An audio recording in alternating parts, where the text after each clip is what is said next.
আসসালামু আলাইকুম ওরহমতুল্লাহি ওবরাকাতুহ। প্রিয় দর্শকবৃন্দু, আজ আমি উপস্থিত আছি বিশ্বের অন্যতম শ্রেষ্ঠ দিনী শিক্ষা প্রতিষ্ঠান ইসলামিক ইউনিভার্সিটি অফ মদিনা, যেখানে অনুষ্ঠিত হয়েছে এক অনন্য ও বর্ণিল আয়োজন, ইন্টারন্যাশনাল কালচারাল ফেস্টিভ্যাল, মানে আন্তর্জাতিক কৃষ্টি কালচার প্রোগ্রাম। এই প্রোগ্রামটি শুধু একটি অনুষ্ঠান নয়, বরং এটি মুসলিম উম্মাহর বৈচিত্র্য, ভ্রাতৃত্ব এবং ঐক্যের এক জীবন্ত প্রতিচ্ছবি। পৃথিবীর বিভিন্ন দেশ থেকে আগত শিক্ষার্থীরা এখানে তাদের নিজস্ব সংস্কৃতি, ঐতিহ্য, পোশাক, খাবার এবং ইতিহাসকে সুন্দরভাবে উপস্থাপন করছে।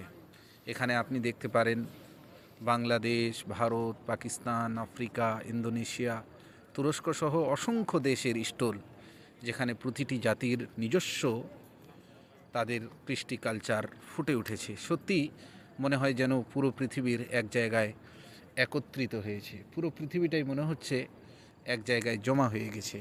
এই আয়োজন আমাদেরকে একটি গুরুত্বপূর্ণ বার্তা দেয়।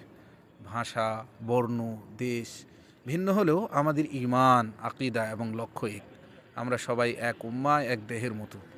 বিশেষভাবে ধন্যবাদ জানাই এই বিশ্ববিদ্যালয় কর্তৃপক্ষকে, যারা এমন একটি প্ল্যাটফর্ম তৈরি করেছেন যেখানে জ্ঞান অর্জনের পাশাপাশি পারস্পরিক ভালোবাসা ও ভ্রাতৃত্ব আরও কীভাবে বাড়ানো যায় এটার দিকেও তিনারা চেষ্টা করেছেন। সবশেষে আল্লাহ তাআলার কাছে দোয়া করি তিনি যেন এই ধরনের উদ্যোগকে কবুল করেন এবং আমাদের সকলকে দ্বীনের সঠিক পথে অটল রাখেন। আমিন। তাকাব্বাল ইয়া রাব্বাল আলামিন।